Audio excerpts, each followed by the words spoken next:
We have some NHL signings to discuss today, including some important pieces for the Toronto Maple Leafs and the Montreal Canadiens, and that's coming up next.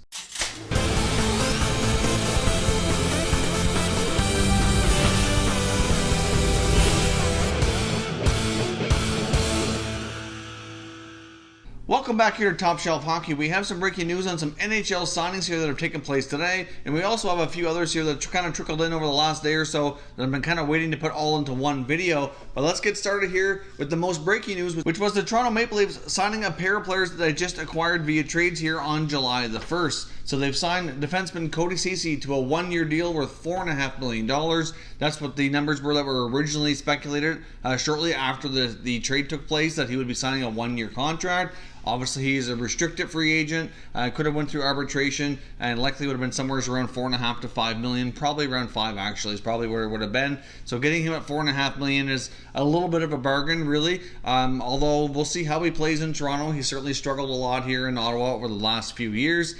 So we'll see how that works out for Cody Ceci in the Toronto Maple Leafs. He will be an unrestricted free agent at the end of the 1 year. So I guess we'll see here if they want to keep him beyond this current season or not. And of course, they also signed forward Alex Kerfoot, who they acquired in the big trade from the Colorado Avalanche. He signed a 4-year contract at $3.5 million. Kerfoot's played with Colorado for the past 2 years after coming out of college hockey and has looked pretty solid. Pretty decent guy who can provide secondary scoring, be like a middle six type of winger, or he can play center a little bit as well, so I'm not sure where they're going to slot him.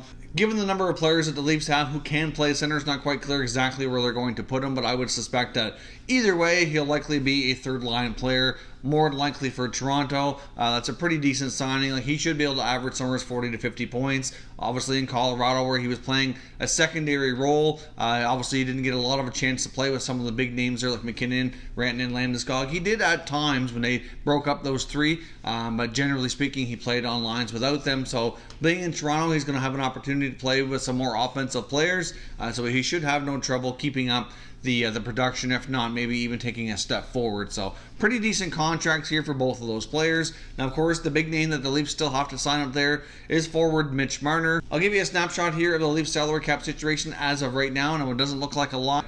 Keep in mind they have the Nathan Horton contract, which can go on long-term injury reserve, and they're likely also starting the season with Zach Hyman and Travis Dermott on LTIR. Not a guarantee for Hyman. There is a possibility he could be ready for the start, but more than likely he's going to be a little ways out, and Dermott's definitely going to be a couple of months into the season before he makes his return. So, I mean, they still have to make some moves, but it can buy them some more time.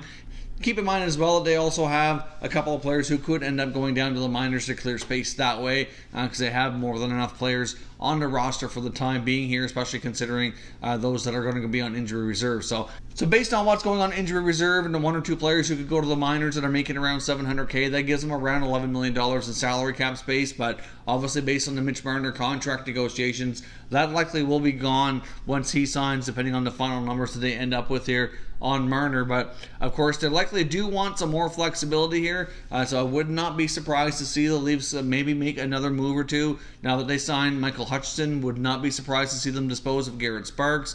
It's quite possible they could move him, or maybe some other minor deals. I don't think we'll see anything too more in a significant front, but could see some more tinkering here to kind of free up just a little bit of extra space and give them some more flexibility. Otherwise, when we get to the start of the NHL season, they're likely going to have to put players on the waiver wire, especially when guys like Hyman and Dermott are available, or make some moves at that time. Either way, they have some flexibility here, more than some people might realize, but at some point, more moves are going to be required. Either way, I think the Leafs are close to being done, but we could see some more minor tinkering to free up a little bit of space just to give them more flexibility. The Montreal Canadiens have signed left shot defenseman Ben Chiarot, who's been playing with the Winnipeg Jets here. Now, this contract's a 3-year deal over $3.5 million.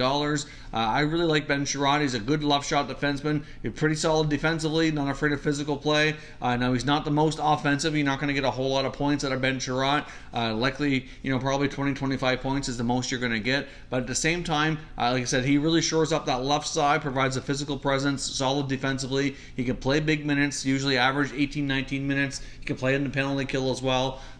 Could be on the power play, but he's not really going to be needed in that capacity in Montreal. He played a lot with Dustin Byfuglien. Now, some people say because he played with a guy like Byfuglien that maybe his defensive numbers and a lot of the advanced stats might look a little bit better than what they could have been if he wasn't playing with a guy like Byfuglien. But really, overall, I still think he's a pretty decent defenseman. Now, the contract is probably a little bit more money than I was expecting him to get. I really thought it'd probably be a little closer to $3 million.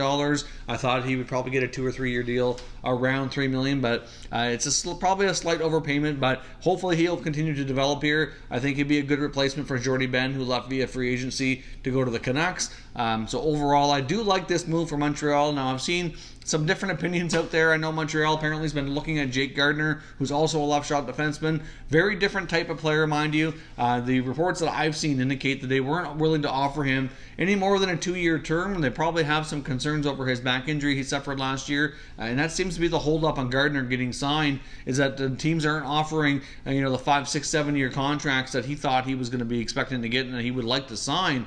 He's getting shorter term offers because of the injury concern. So that's kind of what holding things up here with Gardiner. But I know I've seen many Habs fans say, no, we don't want Gardiner. He's yes, he can produce some offense, but too many defensive blunders. And then they sign a guy like Chiarot, and I've seen a lot of complaints the opposite way. No, we should go after Gardiner. He's like, well, you can't really have it both ways. You probably need it more of a defensive guy. You have guys like Weber and Petrie who can bring the offense from the back end. Even youngster Victor Mente is an offensive defenseman if he can get it going. I mean, he has had a fair bit of assists. The guy really needs to score, though, to get his confidence up. Obviously, that's going to go a long ways to helping him get rolling in the NHL. But they have enough guys, I think, on the back end who are pretty good puck movers and pretty good offensively that adding a guy like Chiarot is a good mix. And I wouldn't completely rule out the possibility of them going after Jake Gardiner. I think there is interest there, but it's really hard to say if they get it done. I'm just not sure they're willing to give him the contract he's looking for, especially on the term side. So we'll see, but I personally like this signing. It might be a little bit of an overpayment, but I think he'll be a good fit there and provide what they need to really shore up the left side of their defense.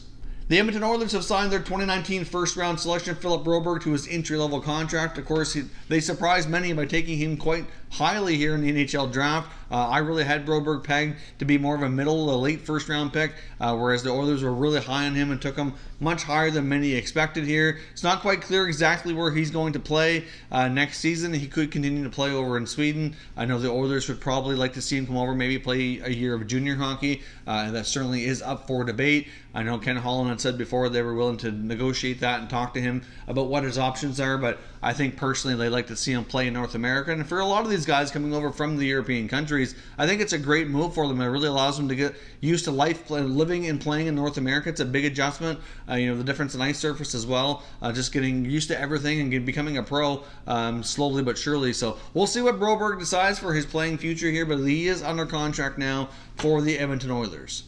The Ottawa Senators have signed defenseman Christian Wolanin, who was a restricted free agent, to a 2-year contract worth $900K average annual value. The first year of this contract is actually a 2-way deal, and the second year is a 1-way deal. I'm kind of surprised that he was able to take a two-way contract here in year one. I really think he's definitely good enough to be on a 1-way deal. He should definitely be a top 4 for the Senators, in my opinion. Obviously, he played for the University of North Dakota, played a few years of college hockey, signed, got into a few games in his first season, and then last year he split the year between the AHL and the NHL and really had a pretty solid showing in both aspects. I really think he's ready for a full-time NHL role, so hopefully he gets that. But depending on the numbers, of course, they have the option of him going down to the American Hockey League where he doesn't require waivers still. But after this coming year, he's definitely going to be 100% regular, and he'll earn that spot anyways. I'm quite confident in his abilities. He's a pretty good defenseman on both ends of the ice. So pretty solid signing here for Ottawa and Wolanin.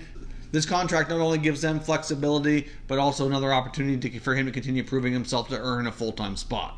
And lastly here, from a couple of days ago, the Anaheim Ducks have signed goaltender Anthony Stolarz to a 2-year contract as well. Obviously, Stolarz was with the Flyers for a long time, was looked upon quite highly for a future prospect goaltender in that organization, but battled a lot of injuries, became a Group 6 unrestricted free agent because of his age and lack of playing time, mostly due to injuries, of course, but he was traded to the Oilers for the Cam Talbot deal near the deadline anyway, so he had belonged to the Oilers. They chose not to re-sign him. He went to the UFA market, and then now he's with the Ducks, which I found kind of interesting because obviously they have John Gibson as their main starting goaltender locked up long term, which is, he's a terrific goaltender. Then they did re-up Ryan Miller as well for a year to be the backup goaltender still for one more season. So now they have Stolarz, which appears to be a one-way contract for 2 years. So he will require waivers to go down and play for San Diego if they decide to want to put him in the American Hockey League. I mean, it does make sense to have a guy who's a little bit more experienced and, maybe has a little bit more NHL experience to be